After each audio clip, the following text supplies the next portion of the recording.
Hello and welcome back to Mystery Shots. Pfluger, fragile and drunk man, is performing some sort of ritual at the Indian burial grounds. Suddenly, a lightning bolt strikes, causing white smoke to be released and causing him to be thrown away. He exits the burial ground, a smile on his face indicating that the ritual was successful. A teenage boy named Kelly is shopping at a local convenience store where he runs into his childhood friend and crush Dominique. Kelly makes small talk with her before leaving. Outside the door, Kelly is cornered by his longtime bullies Nelson, Reed, and Brad. They pick on Kelly for eating paper and styrofoam and call him a trash boy. Seeing Kelly being troubled by the boys, Dominique comes to his rescue and warns them. However, boys ignore her and start cramming him into a trash bin, while one of them records everything on a video. Next day, Kelly, eating his styrofoam cup, arrives at school. All of his friends start laughing at him as the video goes viral among the students. Kelly returns home after school and meets his mother Bernice. While assisting her mother, he picks up the grocery receipt and eats it. Meanwhile, Dominique's mother thinks Kelly is weird, and Dominique is in love with Nelson, but Dominique denies as she also has feelings towards Kelly since junior high school. Red Elk, a Native American, notices the unearthed grave and prays over it. Kelly becomes ill the next day after eating pencils and rubbers. Kelly's doctor recommends that his mother Bernice see a psychologist for treatment of his eating disorder. Later, Pfluger is seen in the town. He claims to have a superpower that can heal any illness. He cures an old woman's disease simply by touching her, which amazes everyone nearby. Bernice approaches him, amazed, and invites him to her home to heal her son, Kelly. Pfluger agrees to it. Suddenly, Red Ike confronts and slaps Pfluger. But the pain is transferred to him instead. The old man feels no pain at all. Red Ike then shouts in rage that the healing power does not belong to him and will eventually destroy him. He asks him to return the power, but the arrogant old man refuses and walks away. Bernice returns home accompanied by Pfluger. Pfluger feels a strong current when he touches Kelly's body and backs away. Shocked, Pfluger asks for a moment and excuses himself to the bathroom, where he consumes his magic powder and takes a sip of alcohol. He then resumes his treatment of Kelly. However, Pfluger feels extreme pain when he touches Kelly, causing the cigarette to fall down to Kelly's chest. Pfluger tries to fight the pain, but he collapses and dies on the spot. A few moments later, Kelly magically becomes more energetic and says that he is hungry. Later, the police arrive to assist, and Officer Adler gives Bernice his phone number in case anything happens. Kelly notices that the burn hole in his chest caused by the cigarette has vanished. That confuses Kelly's mother. The next day, Kelly accidentally cut his finger while fixing his bike, but a miracle happened. The wound magically vanishes, and he tries to explain it to his mother, who does not believe him. Kelly meets Dominique and Sarah on his way to school, who are surprised to see him in better shape and health than the day before. After they leave, Reed, Nelson's brother, confronts Kelly and begins punching him, but the pain is transferred to Reed. While Kelly is in no pain, he tries to hurt Reed with a block of wood. But Reed fails to realize that he can't beat the new Kelly. Reed flees with bruises all over his face. Later that night, Gus, Reed's father and the football coach at their school, arrives to confirm what happened to his son. Kelly states that Reed hurt himself. Gus isn't convinced, but Bernice makes them leave. Kelly finally reveals his pain-transferring ability to his mother, promising that he will never hurt them again. The next day, while in the classroom, Kelly starts his wild imagination picturing himself with Dominique, who becomes naughty, and Sarah, who hates Kelly in real life, also joins them.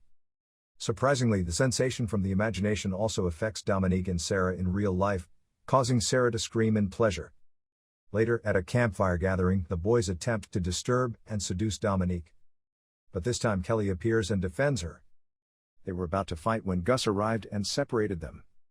While on his way home, Kelly is spotted by the boys and they chase him. Kelly becomes scared and attempts to flee the car. However, Kelly falls off the bike and the car accidentally hits him. But Kelly is not injured at all. And instead, the car driver Brad receives all of the pain, which instantly kills him. The remaining boys are terrified when they see Kelly is unharmed and flee the scene. A few moments later, the cops and others arrive at the crime scene and let Kelly leave. When Red Elk learns of Pfluger's death and visits his grave, he discovers from the soil that Pfluger lost his power before he died. After hearing about Kelly being hit by a car and emerging unscathed, Red Elk pays him a visit at his workplace and confronts him. Kelly then reveals that Pfluger assisted him and has no knowledge of the power. Kelly then returns home and discovers that his mother is ill. He then goes out to buy medicine. In their rage, Nelson and the boys intend to murder Kelly and wait outside his home. They believe Bernice was the one who left. They carry out the plan and break the gas pipe. Bernice tries to flee, but the house explodes due to gas leaks, killing her instantly. Kelly returns home and is shocked to learn that her mother has died. Kelly is taken to the hospital, where Adler appears and tries to assist him. Suddenly, Red Ike confronts Adler, telling him that Kelly has their ancestors' power and asking him to help him in retrieving it.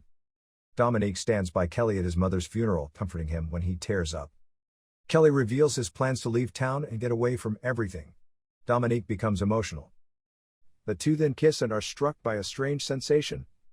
After his mom's funeral, Kelly goes to Pfluger's grave and he munches on a wild weed growing on it and instantly starts to vomit. Sarah sees it all from a distance. Afterwards, Officer Adler drives Kelly to the social services. While driving, Adler claims that the gas stove was purposefully pulled out and that his mother's death was not an accident. A few moments later, Nelson and the boys who are on their way to the river meet Kelly and Adler and start mocking Kelly from their car. Since then, Kelly concludes that they were behind his mother's death. Kelly exits Adler's speeding car and secretly follows Nelson and his friends to the river. Tucker removes his shirt and goes swimming, while Nelson and the others pelt stones at him.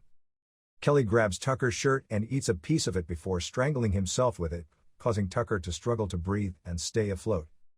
Kelly proceeds to grab Nelson's shirt, but Reed returns with Officer Adler, and Kelly is forced to run away. The boys tell the cops about Kelly's involvement in Brad's death, but the cops are skeptical and suspect them of murdering their friend. That night, Kelly shows up at Dominique's window. When Dominique asks him about the river incident, he tells her about his intention to avenge his mother's death. Dominique advises him to get Nelson and others to confess, instead of killing them.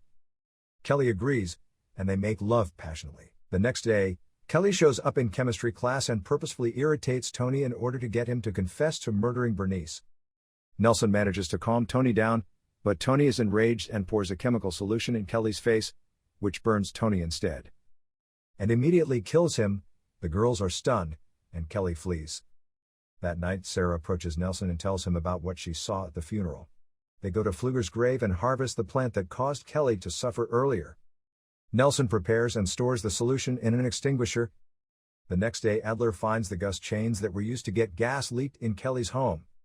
He then immediately confronts the boys and forces them to confess. But the boys continue to lie and claim that they know nothing. Meanwhile, Kelly sneaks into Nelson's car and steals a power drill. He then appears suddenly with his weapon. Nelson is also prepared with his extinguisher. Kelly begins drilling his own knee, causing Nelson to experience the same pain. While Dominique comes over and tells him to stop, Adler finally believes what Red Ike said earlier. Nelson shoots him with a liquid, which weakens Kelly. Gus exploits this by attempting to shoot him with Adler's gun, but the bullet kills him instead. Dominique is disappointed with Kelly and begs him to give the power back to Red Ike. He then reluctantly agrees. Red Ike and Adler begin the power transfer ceremony in front of Pfluger's grave at night. Dominique kisses Kelly to strengthen him. Kelly starts violently convulsing and Dom pleads with Red Elk to stop the police surrounding them. Dominique helps Kelly to escape. A police officer shoots him and as a result shoots Dominique and himself fatally wounded. Dominique kisses Kelly before she dies. The enraged Kelly feasts on Pfluger's rotting corpse to end his power. At the end in the ambulance, Dominique suddenly comes back to life, indicating that the power has been transferred to her. Like and comment your views about this mystery shot. And don't forget to subscribe Mystery Shots for more such content.